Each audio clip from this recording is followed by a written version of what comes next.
the other thing to keep in mind is that the majority of criticisms we have about the Book of Mormon, at least in regard to ancient Native Americans, are based off of 19th century prejudice. So, this is one that it gets peddled around a lot about how it was Native Americans didn't have access to certain tools. Well, honestly, I think it's Mark Wright, who's a Mesoamerican archaeologist, says, we discovered about 0.1% of ancient America. We don't have much discovered. We haven't done the level of archaeology that we've done in the Middle East, or even in Europe for that matter. We don't have really anything.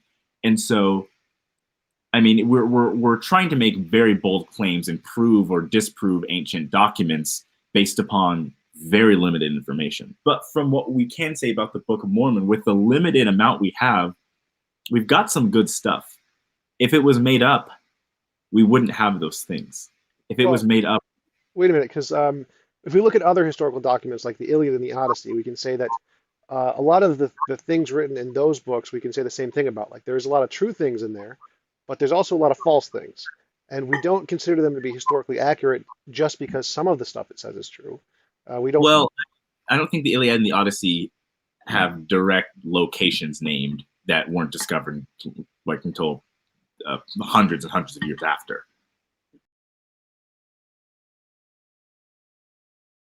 Well, they were written by an ancient Greek guy, so I mean they definitely did, but my point is that like so it's if the Iliad cannot be true, right? And you can say we went to Athens or whatever, and then maybe we just didn't know Athens, right? I don't know. And then we say, oh, look, Athens is real. That's much different from 19th century. Hey, and then they went to Nahum. Here's the burial site, and we go, oh, that's actually attested to anciently, right? I mean, they're pretty different because one is a work of the past, mentioning the past, but without the religious lens. The Book of Mormon is a modern work that's attested to anciently that shouldn't be if it is a fraud.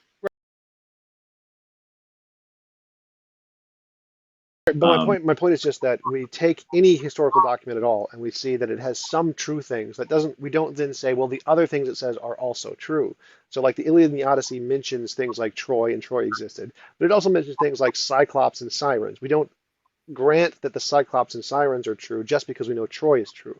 So even if we grant some of the things are true in Joseph Smith's testimony, that doesn't mean we should give the other claims also credence just because some of the things are true for the same reason.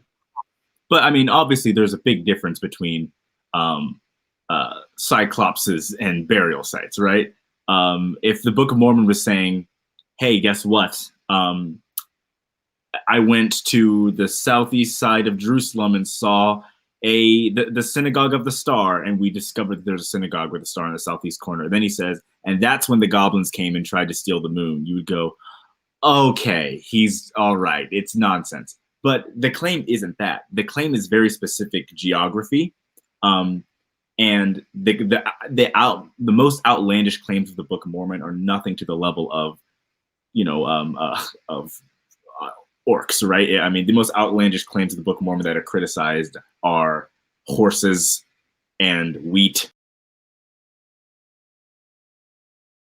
Right? If the Book of Mormon is true, then that means we live in a world in which angels appear to people, seer stones can work, and people can become gods. So, I mean, we're trying to make very bold claims and based upon very limited information.